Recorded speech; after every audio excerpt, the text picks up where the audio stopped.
Hello friends, this is Manish Saxena और आज इस वीडियो में दोस्तों हम बात करने वाले हैं how many photography equipments do you need to start a photography business. यानी कि आपको कितने सारे फोटोग्राफी इक्विपमेंट्स चाहिए अपने फोटोग्राफी बिजनेस को शुरू करने के लिए। तो दोस्तों काफ़ी लोग जो है कमेंट्स में, व्हाट्सएप पे और बहुत सारे जो बिगनर है स्पेशली वो ये सवाल पूछते रहते हैं कि सर कौन से इक्विपमेंट लें या कौन से इक्विपमेंट ज़रूरी है, कौन से इक्विपमेंट ज़रूरी नहीं है हमें अपने फोटोग्राफी के काम को शुरू करने के लिए। तो दोस्तों मैं आपको बता दूं, जहां तक फोटोग्राफी इक्विपमेंट्स की बात है तो भैया ये लिस्ट है एंडलेस, इसका कोई अंत नहीं है, जितने खरीदो उतने कम ही लगते हैं।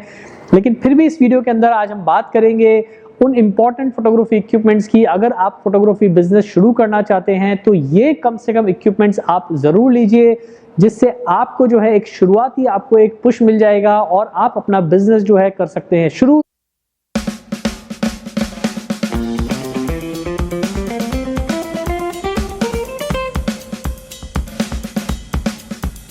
तो दोस्तों जैसे मैंने आपको कहा कि फोटोग्राफी इक्विपमेंट्स का कोई एंड नहीं है, जितने आप खरीदोगे उतने कम ही लगते हैं। लेकिन अगर फिर भी आप प्रोफेशनली ढंग से अपना एक फोटोग्राफी का बिजनेस शुरू करने जा रहे हैं तो कुछ चीज़ों का आपको ध्यान रखना ज़रूरी है। और कुछ इक्विपमेंट्स जो हैं वो मेरे हिसाब से अगर आप लेंगे तो आपको एक जो है शुरुआत एक आप अच्छी कर पाएंगे। तो चलिए मैं शुरू करता हूँ कि लेंसेज से सबसे पहले।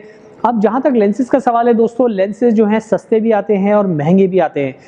अब आपके बजट पे डिपेंड करता है कि आप कितना पैसा खर्च कर सकते हैं अपने लेंसेज के लिए। लेकिन टेक्निकली मैं आपको बताऊं तो आपके पास में एक अच्छा वाइड एंगल लेंस और एक अच्छा टेलीफोटो लेंस होना बहुत ज़रूरी है। आप वो अपने बजट के हिसाब से ले लीजिए।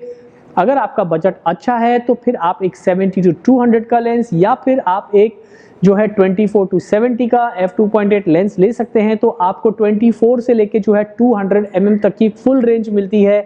यानी कि आप वाइड एंगल शॉट से लेके जो है कैंडिड शॉट्स, हेड शॉट्स, यानी कि हर तरह का काम आप इस रेंज में कर पाएंगे।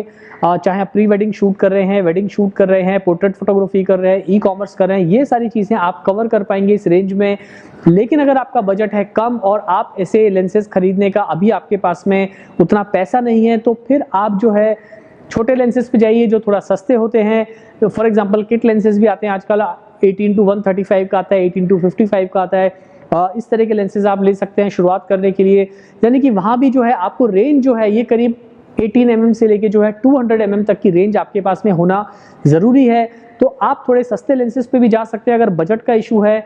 तो ये आपके ऊपर डिपेंड करता है कि आपको किस तरह के कितना पैसा आपको लेंसेज में डालना है। मेरी पर्सनल ओपिनियन ये है कि लेंसेज जो हैं वो होते हैं बहुत ही इंपॉर्टेंट फोटोग्राफी में। तो आप अच्छे लेंस में पैसा इन्वेस्ट करेंगे तो आपको इमेज क्वालिटी है वो आपको मिलेगी काफ़ी अच्छी। तो जब भी आपके पास पैसा हो आप हमेशा अच्छे लेंसेज में जो है अपना पैसा ज़रूर खर्च कीजिए। पर्सनली मेरा मानना है कि बॉडी से ज़्यादा लेंस काफ़ी इंपॉर्टेंट होते हैं। तो जितना अच्छा लेंस उतनी इमेज क्वालिटी आपको अच्छी मिलेगी। अब बात करते हैं कैमरा की। तो कैमरा में भी यही फॉर्मूला है दोस्तों कि कैमरा भी सस्ते आते हैं, महंगे आते हैं, नॉन फुल फ्रेम है, फुल फ्रेम है। तो इसमें भी बहुत सारे जो है बिगनर्स कंफ्यूज रहते हैं कि सर फुल फ्रेम में थोड़ा एडवांटेज मिलता है और जो फुल फ्रेम बॉडीज नहीं है उसमें थोड़ा सा डिसएडवांटेज है, सेंसर का साइज जो है छोटा होता है। तो देखिए हाँ, फर्क तो पड़ता है। फुल फ्रेम बॉडी है तो अच्छी बात है, अगर आप अफोर्ड कर सकते हैं तो एक फुल फ्रेम बॉडी ले लीजिए। मिनिमम एक बॉडी तो आपको चाहिए ही चाहिए। और अगर आप वेडिंग का काम करते हैं या आप इस तरह के काम करते हैं जहाँ पे आपको एक या दो बॉडी रखने की ज़रूरत है तो वहाँ पर आप दो बॉडीज़ भी खरीद सकते हैं। बट शुरुआत करने के लिए वन बॉडी इज़ इनफ। अब वो आप अपने बजट पे तय कीजिए कि आपको फुल फ्रेम बॉडी लेना है या आपको जो है क्रॉप सेंसर वाला बॉडी लेना है। अगर आप सस्ता बजट है आपका, तो बजट कम है आपका, तो आप एक सस्ती बॉडी ले सकते हैं, उससे भी आप काम चलाइए। बट एक रीजनेबली गुड बॉडी आप खरीद लीजिए ताकि उसमें जो आजकल के लेटेस्ट फीचर्स हैं वो सब आपको मिल जाएं, चाहे वो वीडियो हो या फिर आपके जो है फोटोग्राफी हो, दोनों चीज़ उसमें हो जाए आपके अच्छे से, तो कोई बुरी बात नहीं है। तो ये चीज़ों का आपको ध्यान रखना है। अब उसके अलावा और जो लेंस और कैमरा के अलावा बहुत सारे फोटोग्राफर्स कुछ पैसा इन्वेस्ट किसी और चीज़ में करते ही नहीं है, तो ये भी गलत चीज़ है दोस्तों। अब आपके पास मिनिमम जो है आप एक अच्छी लाइट ज़रूर लीजिए, क्योंकि लाइट सोर्स है वो बहुत मैटर करता है कि आप फोटोग्राफी कहाँ पर कर रहे हैं, इंडोर में कर रहे हैं या आउटडोर में कर रहे हैं, आपका लाइटिंग सोर्स क्या है वो भी बहुत मैटर करता है। तो लाइटिंग के अंदर भी जो है आप अच्छा पैसा डालिए दोस्तों। मैं हमेशा कहता हूँ कि लाइटिंग गियर जो है वो बहुत ही इंपॉर्टेंट होता है। अगर आपके पास अच्छी लाइट्स होंगी तो आप डेफिनेटली जो है आप लाइटिंग को अच्छे से कंट्रोल कर पाएंगे, आपकी इमेज क्वालिटी में फ़र्क आएगा। तो फॉर एग्जाम्पल आप देख रहे हैं ये एक छोटी सी लाइट है, तो आप भी ले सकते हैं बजट के हिसाब से। मैंने एक लाइट ले रखी है, ये लाइट मैं आउटडोर में काफ़ी बार यूज़ करता हूँ इस लाइट को।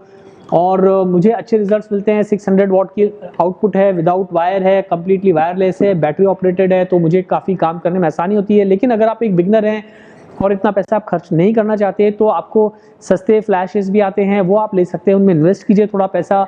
तो अब कैमरा हो गया, लेंस हो गया, एक लाइट हो गई, उसके बाद एक आप स्टैंड में इन्वेस्ट कीजिए। उसके बाद आप जो है एक अच्छा छोटा अपने लिए कैमरा बैग ले सकते हैं। ज़रूरी नहीं कि आपको बहुत फैंसी बैग लेना है। बहुत सारे फोटोग्राफर सोचते हैं कि अगर मेरा बैग बड़ा फैंसी होगा तो मैं थोड़ा बड़ा फोटोग्राफर नजर आऊँगा, बट वो एक गलत चीज़ है। अनटिल अनलेस कि आप जब उस स्टेज पे आ जाएं, जब आपके पास बहुत सारा सामान रखने के लिए उस बैग में, तो आप एक बड़ा बैग लीजिए, अदरवाइज एक small bag is also enough for you. और उसके अलावा दोस्तों आपके पास में एक अच्छा खासा लैपटॉप होना चाहिए, मिनिमम 8 GB रैम का। तो अगर आपका वर्क फ्लो काफ़ी अच्छा है, आप रॉ पे शूट करते हैं या आप बहुत सारी इमेजेस शूट करते हैं, तो वो आपको इमेजेस या जो भी आप सॉफ्टवेयर रन कर रहे हैं, चाहे वो फोटोशॉप हो, लाइट रूम हो, कैप्चर वन प्रो हो, वो सॉफ्टवेयर जो है आपके लैपटॉप में या अगर आप डेस्कटॉप लेना चाहें तो उसमें अच्छे से फ्लॉलेसली रन करना चाहिए विदाउट एनी प्रॉब्लम। तो एक अच्छा लैपटॉप भी आप या डेस्कटॉप में भी आप पैसा इन्वेस्ट ज़रूर कीजिए। और उसके अलावा दोस्तों एक छोटी छोटी चीज़ होती है, जैसे कि ये लाइट मीटर है, ये आप ले लीजिए, आपको एक्सपोजर कैलकुलेट करने में बहुत आसानी हो जाती है। इस पर मैंने वीडियोस भी बनाए, वो वीडियोस आप देख सकते हैं। उसके अलावा जैसे ग्रे कार्ड है, ये भी आप ले लीजिए वाइट बैलेंस करेक्ट करने के लिए। इसमें आप पोस्ट में या फिर आप अपना कस्टम वाइट बैलेंस भी इससे आप करेक्ट कर सकते हैं। तो आपकी इमेज क्वालिटी में, आपकी फोटोग्राफी में काफ़ी फ़र्क आ जाता है। और बहुत महंगे नहीं है, 500-700 रुपये की चीज़ें हैं, ये आप ले सकते हो। लाइट मीटर ज़रूर थोड़ा सा महंगा आता है दोस्तों, लेकिन आपको थोड़े लॉन्ग रन में आपको फ़ायदा ही देगा। सो फ्रेंड्स, एक हार्ड डिस्क आप ले सकते हो अपने लिए। 1 टेराबाइट से लेके 3 टेराबाइट की हार्ड डिस्क इजीली अवेलेबल है मार्केट में। तो मेरा कहने का मतलब ये है कि अगर आप अपना फोटोग्राफी बिजनेस शुरू कर रहे हैं तो आप, जैसे मैंने बताया, लेंस की range 18 mm to 24 mm 200 mm आपके लिए काफ़ी रहेगा। और उसके अलावा एक कैमरा बॉडी अच्छी खासी आप ले सकते हैं। कार्ड उसमें जो आपका SD कार्ड आता है वो भी आप एक अच्छा ले लीजिए 128 GB तक का, ताकि बार बार जो कार्ड चेंज करने का झंझट ना हो। एक लैपटॉप आप ले सकते हैं अपने लिए। तो शुरुआत करने के लिए ये मिनिमम गियर्स आपके पास में होना ज़रूरी है। फिर जैसे जैसे आपकी अर्निंग बढ़ेगी, आप वैसे वैसे अपने अच्छे गियर्स के अंदर आप पैसा इन्वेस्ट करते जाइए। और जिन लोगों के पास में एक अच्छा बजट है, तो मैं उन्हें कहना चाहूँगा कि भाई अगर आप खर्चा कर ही रहे हैं तो फिर आप बेस्ट गियर्स में इन्वेस्ट कीजिए, यानी कि बेस्ट लेंस पहले आपकी प्रायोरिटी होनी चाहिए। सबसे पहले आपको एक अच्छा लेंस लेना है। दूसरी प्रायोरिटी होनी चाहिए आपको एक अच्छा ठीक ठाक कैमरा बॉडी लेनी है, ताकि वो लेंस उस पर अच्छे से वर्क कर सके। और सबसे इंपॉर्टेंट चीज़ है, आप एक अच्छा लाइटिंग गियर जरूर लो दोस्तों। उसके बाद अपने लैपटॉप में, उसके बाद आप जो है छोटे छोटे एक्सेसरीज जो इंपॉर्टेंट हैं, जैसे कि कैमरा बैग हुआ, ग्रे कार्ड हुआ, लाइट मीटर हुआ, टेदर केबल हुआ, ये सब चीज़ों में आप पैसा डालिए। और देर सवेर आप देखेंगे कि आप एक बिल्कुल प्रोफेशनल फोटोग्राफी के अंदर धीरे धीरे एंटर होते जाएंगे और आपका कलेक्शन भी बढ़ता जाएगा दोस्तों। तो ये एक छोटा सा मैंने वीडियो बनाया था। बहुत सारे लोगों ने पूछा सर ये गियर लूँ, वो गियर लूँ, तो मैं ऐसा पिन पॉइंट करके आपको नहीं बता रहा हूँ कि आपको यही कैमरा लेना है या यही लेंस लेना है। मैंने आपको एक छोटा सा आइडिया दे दिया है। अब आपके ऊपर डिपेंड करता है कि आपके लिए कौन सी चीज़ सुटेबल है आपके काम के हिसाब से, तो आप उस हिसाब से सेलेक्ट कर सकते हैं। बहुत सारे लोग पूछते हैं कि भैया निकॉन ले कि कैनन ले या सोनी ले, तो दोस्तों सारे कैमरा एक से होते हैं, कोई फर्क नहीं होता है। थोड़ा बहुत यहाँ वहाँ फीचर्स का फर्क होता है, सभी कैमरा अच्छी पिक्चर्स प्रोड्यूस करते हैं। तो इसमें आप अपना ज़्यादा टाइम मत डालिए। जो ब्रांड आपको कंफर्टेबल लग रहा है आप उस ब्रांड के साथ जाइए।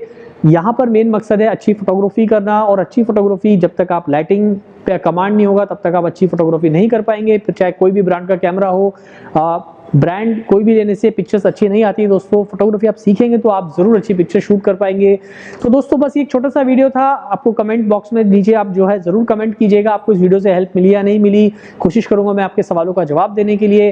तो बस आज के लिए इतना ही। जल्दी मिलते हैं फिर नई वीडियो के साथ। वीडियो अच्छा लगा हो तो इसे लाइक करो दोस्तों। चैनल सब्सक्राइब नहीं किया तो चैनल भी जल्दी से कीजिए सब्सक्राइब, इसी तरह की photography tips and tricks tutorial देखने के लिए। Thanks for watching friends.